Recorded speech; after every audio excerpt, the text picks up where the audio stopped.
probably know that guy. He's a business major and all he ever talks about is becoming a strategy consultant. He mentions 80-20 all the time and he's mumbling about someone boiling the ocean. Is this a hopeless weirdo?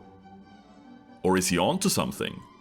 Today, we'll talk about consulting as a career option.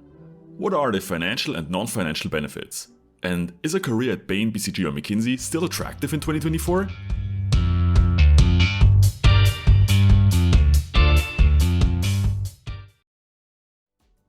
Let's first talk about the non-financial aspects of consulting and see the benefits of this career path. Above all, it offers amazing development opportunities. It's an intense career, but that's what makes it great. They say a year in consulting is worth 2 or 3 years in a regular corporate job. And you won't have to wait for your old boss to retire before you can move up. You'll move up the hierarchy super fast. Every 2 years or so, you can reach the next step and you can be a partner in 10 years. And at the top firms, actually even faster. This development is enabled by constant feedback. You'll always know where you stand and what you need to work on. And to do that, there's world-class training at your fingertips. Related to the fast-tracked career, you also have unmatched exposure to the top organizations in the world and can help them solve their toughest challenges. McKinsey, for example, works with 90% of the companies on the global Forbes list and more than 80 governments worldwide. And Bain and BCG will have similar sets of clients. What that means for a fresh consultant is that he or she can see a bunch of different industries as well as project types from the very beginning. Actually, even more so than a project manager or a partner, as they'll already be focused on one industry. Let's look at an exemplary year of one of our colleagues. Starting off the year, she helped develop the strategy for a UK bank. Then, she did a due diligence on a German automotive asset for a private equity client. Following some time on the beach, she helped a US-based retailer on a digital strategy topic. After her vacation, she starts off fresh, helping a Dutch energy client streamline operations, followed by a 1-week training. Then she joined a French consumer goods project on a brand strategy effort. And in December, she did another short due diligence, this time on an Italian insurance company, before going on another training and getting ready for the holidays.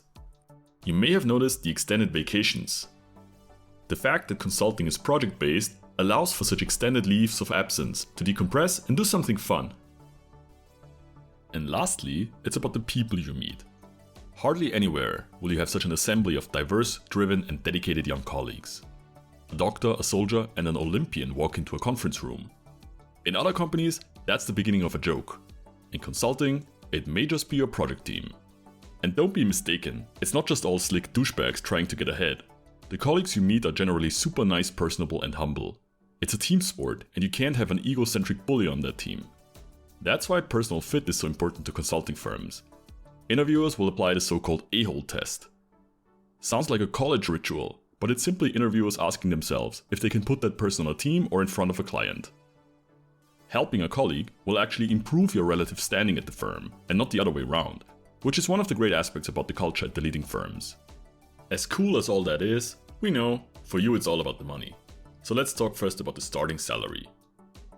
In the US, a business analyst at an MBB firm will make around $110,000.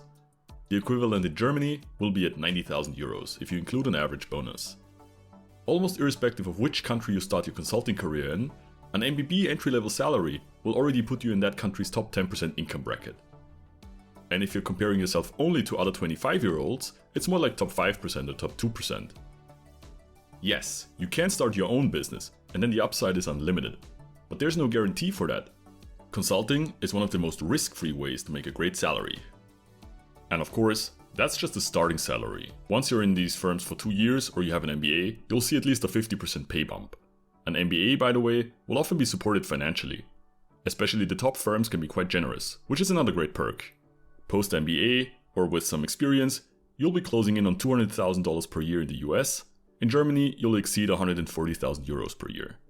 What these high starting salaries and subsequent raises do to your net worth over time can be substantial.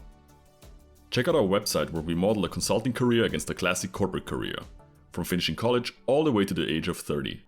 If they have the same lifestyle, getting their scheduled raises, and reinvest the rest in the stock market, a 30-year-old consultant will be $500,000 ahead of his corporate peer. By the age of 40, that number is in the millions, even if the consultant doesn't make partner. And that's the ultimate prize. A partner at a consulting firm will easily make more than $500,000 per year. Even 7 figures are possible. We know people in their early 30s in such positions, and that's not too shabby. Shout out to them. Of course, it's not all sunshine and rainbows. That's why we want to address some of the most common critiques of consulting as a career. Specifically, 2 topics. The first is the working hours. And yes, it's true, it's not your average 9-to-5 job. You'll often work late, sometimes very late. 12-hour days are completely normal, and these are not 12 hours of slacking. Obviously, if a CEO's career hangs on a new strategy, the pressure is on. You will not laugh, you will not cry, you will learn by the numbers, I will teach you.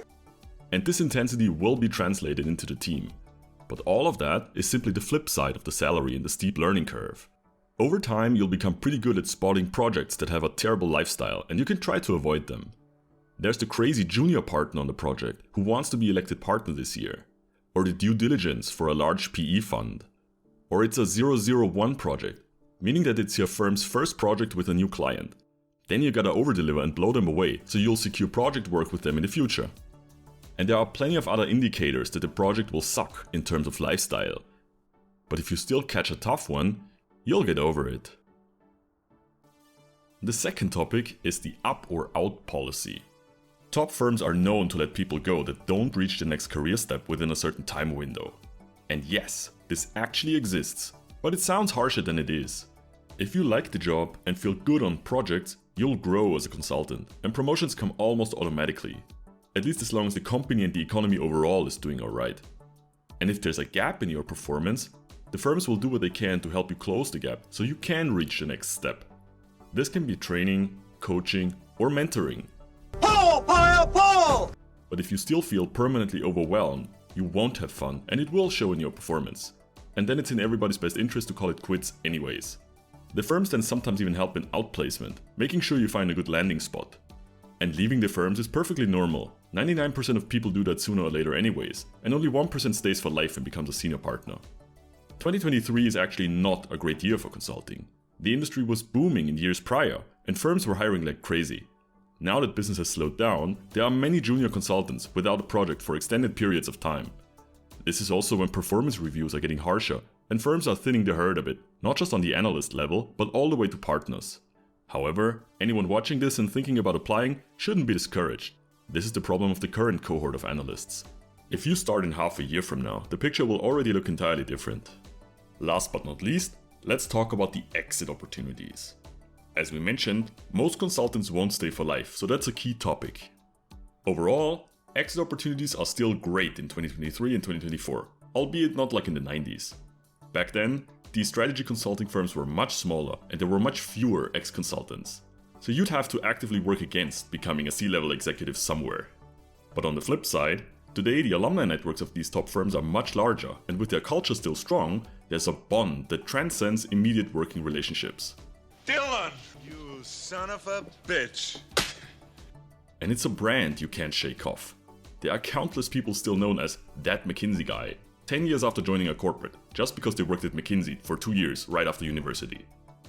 After consulting, you'll have all sorts of opportunities. With the skill set you acquired, you'll be sought after by many, and you can succeed in virtually any environment. Most obviously, you can work at a corporate. Many consultants simply switch to a client, but they'll leapfrog a few rungs on the corporate ladder compared to peers starting from the bottom. They bring great skills and work ethic, and they know the ins and outs of corporate politics from many client engagements. That allows them to do well in a corporate setting and ascend quickly.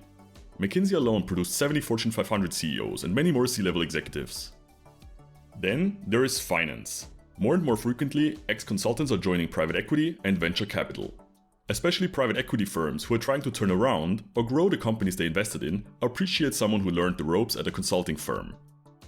Joining startups or scale-ups and starting their own company is a popular path for ex-consultants as well.